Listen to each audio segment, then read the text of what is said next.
Mani National Congress. It has not been a smooth ride, though, for the former Kasarani Member of Parliament who is running against incumbent TJ Kajwang. The political competition has since seen Ongoro ditch ODM from ANC. So we're going to hear now from the very resilient lady. They've termed you as the Iron Lady of ODM. That was before. Talk to us about your troubles politically since that fine that was thrown at you. Should I call them troubles? Just good challenges, not anything out of the ordinary, really. I had to look for political space in a new outfit, which is the Mani National Congress.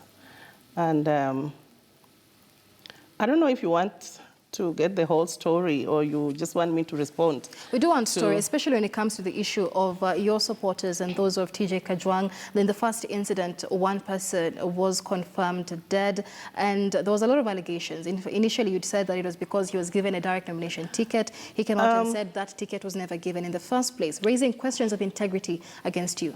Let me just put the story as it was. There was never any conflict between my supporters and Kajwang's supporters. What happened was an attack on my person and my supporters. Around that time, we were doing recruitment, party membership, and I decided to concentrate on the women because we were doing digital registration and the women were lagging behind. So I decided to call the women leadership and allow them that opportunity to register as party members. So we held our first meeting on the 14th in Korokocho. And this is a meeting for women, you remember. And we are doing recruitment. All manner of women pregnant, carrying children, and all that. And then we were attacked inside a hall by rowdy youths carrying placards written Kajwang Tena.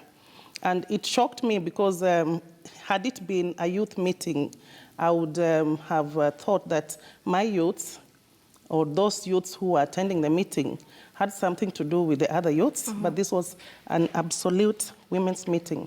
Now, when we were attacked inside the hall, and the women themselves gave me a human shield and repulsed these marauding youths, I thought maybe they were sent to just ensure that the meeting doesn't take off or something like that.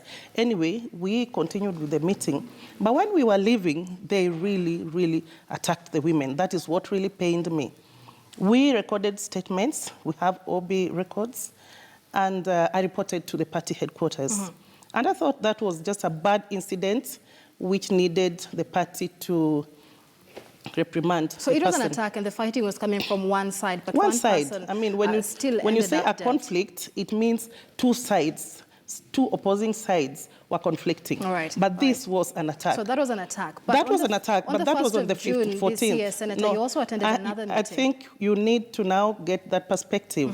Having gone through that, a day later, we were now in Madari constituency, again a women's meeting. I thought that was an isolated incident that would not be repeated. And funny enough, this time round, they were very bold. I have text messages that they sent with death threats. But even though I reported, I thought then they would not make good their threat. It was again a women's meeting. The women had organized that meeting in a church, inside a church hall. So I went for the meeting, but when we were just about to get into the hall, there was this group of about 100 armed youths who came from within the slums. They looked so organized with new weapons. So what I know is that there was a very organized force behind them. If you were not part of these organizing forces, why is it that the tribunal slapped you without one minute? But that is the question. That is the question, and that is why I felt aggrieved. That is the question. What is surprising to you is what surprised me, because it was not a conflict. Women were attacked. A woman lost her pregnancy. Babies who they were carrying were dropped in the ditches, and women's clothes were torn. And these people were attacking innocent women who were not armed. And it was not an incident that was just sporadic. It looked very real and very organized. So let's focus. And what really intrigued me was that the fact that even when we reported to the party, complete with the recordings, because some people took recordings, that my party did not do anything. And that, being a woman, I thought that if women can be attacked twice, and eventually these marauding youth eventually kill an innocent person, because it was such a vicious attack. If it happened at night without witnesses, that would be another case. But this was during the day, in broad daylight. We were then shepherded. I could not even get to my car. So that was when I left. It was after I left. Behind, they killed somebody. But they did not stop at that. They went back to Mathare at night and went house to house. So who are they? When you talk about they, who are they?